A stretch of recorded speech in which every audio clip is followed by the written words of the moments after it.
Ilang araw na lang, Pasko na. Pero umiinit ata ang usapang politika. Lalong-lalo na yung mga kontra Duterte, ano? At saka kung ma-obserbahan mo talagang napakatindi na mga isyo. Dito naman sa Bureau of Custom, kung iisipin mo, Pasko na Pasko, pero ito ang panahon na itong ating mga smuggler ay nagpapalusot ng mga illegal dahil ang akala nila makakalusot sila dahil busy nga ngayong Pasko. Hindi nila alam, mas pinaigting, mas pinaalerto pa ni Custom Commissioner Ben Robio ang buong Bureau. Yan ang ating tatalakayin, kapatid, kaibigan. Kamusta kayong lahat? Ilang araw lang, Pasko na, no? Talagang napakatindi po. Dahil sa monitor po natin, talagang nabigla yung lahat kahapon. Oo, nang bigla. Sa bagay, nung Friday pa, mayroon ng usap-usapan sa buong region ng Davao na mayroong suspension na mangyayari sa mga programa ng Isiminay. Inilabas nga nila kahapon. Bagamat ito'y inisyo noong December 18, nako po, ito na. Ang Movie and Television Review and Classification Board o MTRCB, no? Under ng President Pangulo, maniwala kayo sa hindi, ay nag-issue ng preventive suspension sa dalawang programa ng Isiminay. Kaya nga hindi nagkamali yung intelligence namin sa Davao, no? At ito nga yung gikan sa masa at para sa masa, no? At ang laban kasama ang bayan. Ito, iisipin nyo, kapatid, itong laban kasama ang bayan, programa ito na kumakampi sa ating mga militar laban doon sa mga kaliwa. Pero nang ginawa ng MTRCB, sinuspende. Oo. At itong programa na to, katulong ito doon sa ating mga militar para sumpuin ang kontra ng ating pamahalaan. Yan. Ito namang gikan sa masa ng para sa masa. Ito yung dekada na. Halos 3 dekada na ito, o sobrang 2 dekada na programa ng ating Pangulo na umiiri doon sa ABS-CBN, tapos naglipat doon sa isang network, ngayon dito na sa Isiminay. Ang rason daw ng MTRCB ay dahil una, yung gikan sa masa para sa masa, yung episode noong October ata yun, ay nagbabanta daw ang ating dating Pangulo. Yun nagbabanta daw ang ating dating Pangulo. Napakabilis ng desisyon ng MTRCB, Talagang napakagaling nila. Talagang malinis na malinis. Pero yung kulang na lang na hubad na mga makikita mo sa television ay hindi ito sinuspindi. Yung kabastusan, di ito sinuspindi. Pero ito, na nagilable, na gustong malaman ng taong bayan ang nangyayari sa ating bayan, sinuspindi at pinaratangan pa umano ang dating Pangulo, si Tatay Digong, na nagbabanta. Yun namang isa, yung area naman ng laban sa laban kasama ng bayan nung November 17 ata yun o 27. Sa episode nila, yung pag-question lang kung paano gigamit o ginugol yung mga traveling expenses ng ating House Speaker na nagkakahalaga ng 1.8 billion. Ayaw nila ng ganun, natatanungin sila. Oo, ayaw nila ng ganun. So, ibig sabihin, sepermat kaming nasa ika-4 na antas ng lipunan. Hindi na namin karapatang magtanong. Bayan, kayo na pong huhusga. At dahil dito, nakapagtataka, siyempre, ang ginamit po ng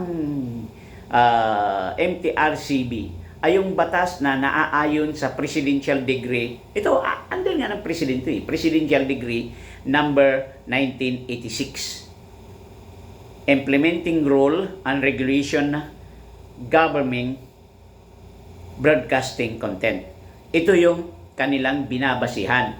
At nakasaad dito to prevent and possible repetition of those alleged infraction which may pose a negative impact on public welfare, ethical consideration, and overall reputation of the broadcasting industry.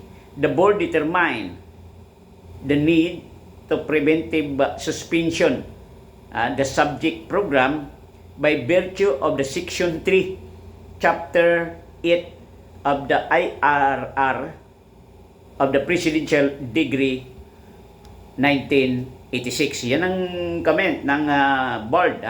During the 13th of December 2023 board meeting, an anonymous decision was reached to impose a 14-day preventive suspension on Laban kasama ang bayan and majority vote for gikan sa masa para sa masa. Yan ang kanilang statement. At dito, in the decision aligned with the power of granted to the MTRCB by Presidential Decree number 1986, ito'y nakapagtataka ito. Alam kaya ito ng Pangulong BBM? Yan ang nakapagtataka. Nandito pa, ensuring the television program and held to contemporary Filipino culture and value. Filipino culture and value, yung paghuhubad Filipino culture and value yon. Marami kang makikita sa TV. Kulang na lang lumalabas yung prutas ng kahit na sino mang mga kababaihan natin. Tinitignan ba yan ng MTRCB? O yun ay arts? Hindi ako nagmamalinis. Nagtatanong tayo. Baka tayo tamputin na naman. Ipatatawag sa Kongreso dahil hindi tayo pwedeng magtanong. Yan ang gagawin namin bilang isang mamamahayag kung ganun. Nakapagtataka. At dahil dito, wala pang ang ating Pangulo po na si PPRD ay naghihintay po kami ng kanilang ikangay statement mula Monday. So, abangan nyo po sa ating pagla-live, no? Dahil dito nyo malalaman ang ilan na mga talagang ito'y diniinan po ng taga-kamara, ilang nasa kamara ang pamilyang Duterte. Isinali po ang SMNI at ilang mga media na nagprograma sa SMNI. I'm not media nga ng SMNI, hindi ako niyan. Pero bilang kaanib na nasa ika-4 na antas ng lipunan, tila hindi maganda. Ito'y banta sa malayang mamamahayag.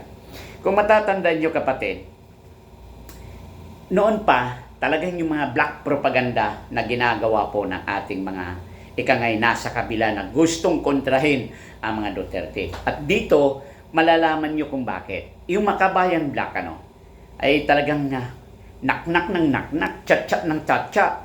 At dahil gusto nilang sirain si Davao City Vice President Inday Sara Duterte. Pero may nalinig ba kayo na kinuntra sila? Tila hindi nyo alam. Pero nakapagtataka yan. At una nga nilang tinalakay, kung inyong matatandaan, na-review natin ay yung 125 million, nabigay po ito mula sa Confidential Intelligent Fund ata yun, na nirelease po ng Office of the President doon sa tanggapan ni Vice President Inday Sara Duterte. Ang purpose po nito ng ating Pangulong BBM upang lahat ng programa ni Vice President Inday Sara Duterte sa DepEd ay matapos agad-agad. Nandun yun. Pangalawa na kanilang tinalakay dahil hindi nila pwedeng maipit si Inday ay yung 500 million na naman na Confidential Intelligent Fund budget yun para sa DepEd sa susunod na taon. Nako, yak-yak ng yak-yak itong mga kakabila, yung mga leaders doon, mga leftist doon sa Kongreso, doon sa Kamara, talagang binuyak-yak nila ito. Ingay sila ng ingay. At gusto nga nila na si Inday Sara, parang gusto nila ipitin. Nahalala tayo ito ng ating Vice Presidente. Kaya nagdeklara si Inday, si Vice President Inday, na hindi na siya interesado. At dahil doon sa hindi na siya interesado, Itong isang leftist na kilala na si Senador Risa Ontiveros, anong ginawa niya? Dahil hindi na niya maipit si Inday doon kasi hindi na siya interesado doon sa intelligence na gusto niyang gamitin dito sa DepEd for 2024. Ang kanya namang tinuligsa yung intelligence fund ni Vice President sa Davao City. Yun naman ang kanyang tinuligsa. Katawa-tawa talaga, no? Kung iisipin nyo. Ito'y napakaganda po. Ngayon, at hindi lamang yan. Para bang nahulog tuloy na walang kaalam-alam itong si Senador Risa Ontiveros. Dahil inaano niya, ano bang kinalaman doon sa budget ng Davao City? Kung iisipin mo, na inaprubahan po ito ng LGU ng Davao City. Anong kinalaman ni Risa? Ginagamit niya yung tinatawag na pira ng taong bayan. Bakit ano bang natulong niyo, Senador Risa, sa Davao City? Yan ang tanong natin, na talagang napakatindi kung iisipin mo doon sa Davao City. Anong natulong nyo? O baka natulong nyo yung pagprotekta doon sa mga violator na kontra ng ating pamahalaan. Nagtatanong lang, baka sasabihin mo naman ipapatawag mo si Gagambino. Hindi lamang yan. Dahil hindi nila naipit. Sana man nila kinukuha ngayon. Dito naman nila pinoproseso sa susunod nilang target. At ito yung ikangay mga alipuris ng Kamara na pinamumunuan po ni House Speaker Romualdez. Yung tinatawag nilang pang-iipit sa dalawa naming kasama. Sila Badoy at Ceres. Na kung saan hanggang ngayon umiinit ito ng umiinit ito. Ito'y nakakuha ng pansin doon sa tinatawag na 1.18 billion travel fund expenses ni House Speaker. At dahil nga sa hindi ito sinasagot ng ikangay ni kasamang Eric ay kinontempt siya. At dahil dito na contempt, kinulong nila, walang tamang proseso. Hindi ba napapansin na ang Kongreso ngayon ay judiciary na rin? At dahil dito, alam mo, ang ilang mga retired general dahil dito at mga opisyero ng military na talaga namang mga general do at saka PNL, nako, nag-alboroto sila. Nagsabi sila, pag hindi nyo papakawalan, nagagalit na sila yung mga media na inyong inikinukulong, may gagawin sila. Alam mo, hindi umabot ng 24 hours, pinakawalan nila, nagganap sila ng paraan, nagganap pa sila ng rason, na ito inamin daw ni Eric na ganito. Kung patanungin mo yung tao na sinasabihan, sabi ng totoo, wala akong inamin. Dahil nakabase po doon sa batas, na tanging ang Korte Suprema lamang ang magsasabi sa kanya na, ano ba ang source mo? Yan po ang isa na atin pong nalalaman na tila, iwan ko lang kung may alam ba ang ating mambabatas dyan sa Kamara. Iwan ko lang. Dahil napakatindi na. At dahil dito, dali-daling pinakawalan. Sila Badoy at Eric, pinakawalan ka agad. Napakatindi. Sa kabilang banda naman, di ba ngayon nandun sa Japan ang ating Pangulo kasama yung matataas na opisyal. Itong katawa-tawa na nangyari yung may isang doon na para bang doon lang sa Japan yung nandun sa loob, hindi alam ni diretsuin ko na, hindi alam ni House Speaker na yun pala ay mga supporter ni Inday. Mga supporter ni Inday yun. Nag-thumb up na lang si House Speaker, Pero makikita mo yung sa kanyang mukha, hindi maganda, para bang napipilitan siyang nag-smile.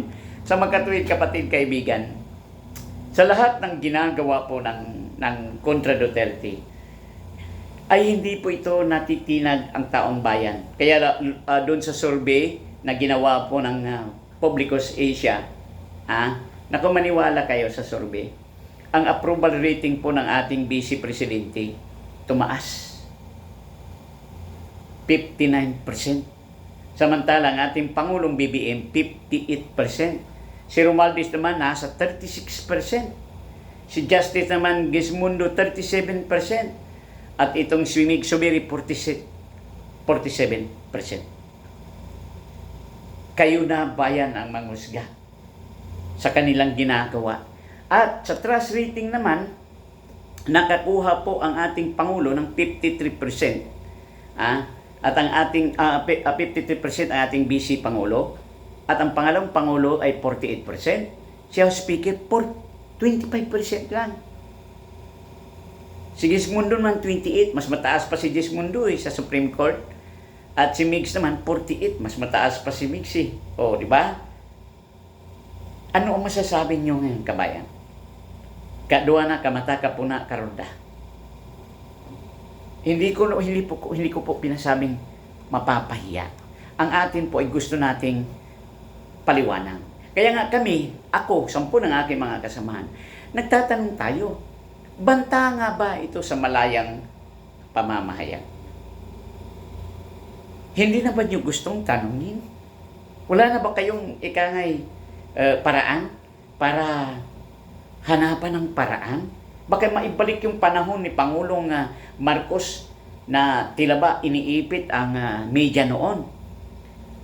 Natatandaan nyo si Hans Mincy na siyang inappoint ng ating Pangulo Ferdinand Marcos bilang President of Philippines Council for Print Media noon.